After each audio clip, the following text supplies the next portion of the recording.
Hey, sorry about that. I had to free up some space on my phone. But on page 1, you're going to see right here the purchase price. You're going to see a due diligence fee, and you're going to see an earnest money deposit. Those are very important things that we have to pay attention to. Most of the time, it's a number there for the due diligence fee. It's usually like somewhere between $100 to $500. The earnest money, a lot of times, it's usually most of the time $700 to $2,000. But you'll see this property is only $60,000, so that's why it's so little. So if you go back to page 12, I just have to make sure that I have signed this. When I've signed that, that means that the buyer has gave me their $500 check and I received it. So that's just me signing agreeing to it.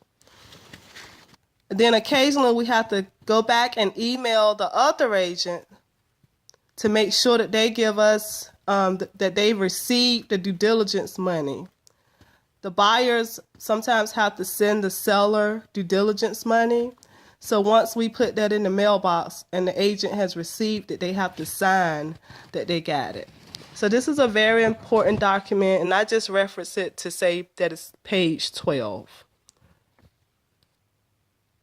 Okay, and if you see there, sometimes I have to be reminded that I got copies of the earnest money and due diligence check because my boss always wants copy.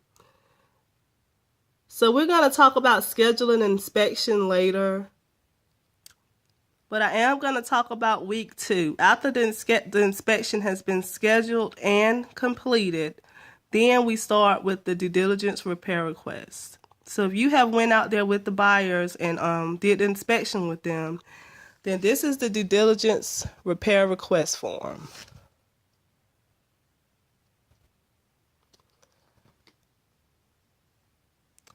So on it is just the name, the buyer's name, the seller, and the address.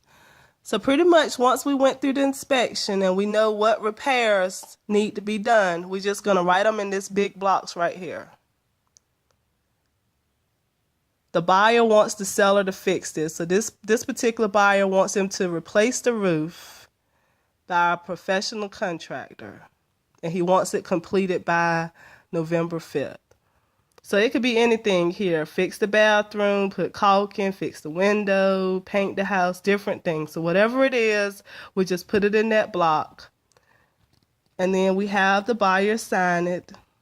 And then once the seller agrees to fix it, then they sign it. So this is a form that you might be doing. Or if I reference the due diligence repair request, this is what I'm talking about. Okay, I'm back to our checklist, and you'll see something here called professional services form and RESPA form. If you are doing the inspection with the buyer, I usually get these forms filled out there. So this is just what they are. This is the professional form. These are just services that may be needed during their real estate transaction, and they have to either say they're waiving it or they want it.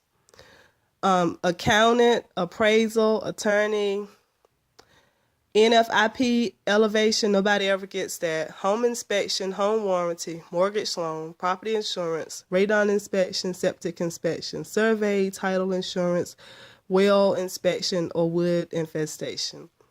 So if you see here, this buyer has waived some of them or she has selected some of them. If she selected them, we might not know who she's using at that particular time. So sometimes I put 2BA, if we don't know who's using it, who they're using. And over here, like who orders it. So more than likely your part would just be, I'll probably go ahead and ask them and I'll just put stars beside it. You'll just make sure they initial beside the star. And if it's 2BA, that means that you have to remind me closer to the closing date to go back over this form, just to make sure we got all the services done. That's the most important thing about this form. Once I get it signed closer to the closing table, I forget about it. So we have to be reminded that I have to come back and look at it. And that's where I have here, revisit professional services form.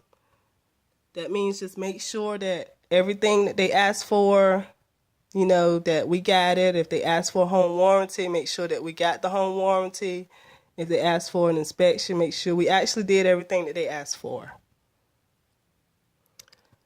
The RESPA form is real simple. I only have a minute left, so I'm going to talk fast. This is just services that Keller Williams is affiliated with, and sometimes we get paid if they use them. We just have to disclose this to the buyer and have them sign it. You'll be doing this at the inspection if you do the inspection with the buyer. So that's pretty much it for right now. I'm going to do another video later probably about how to order an inspection and just a couple of small things like that. All right, bye.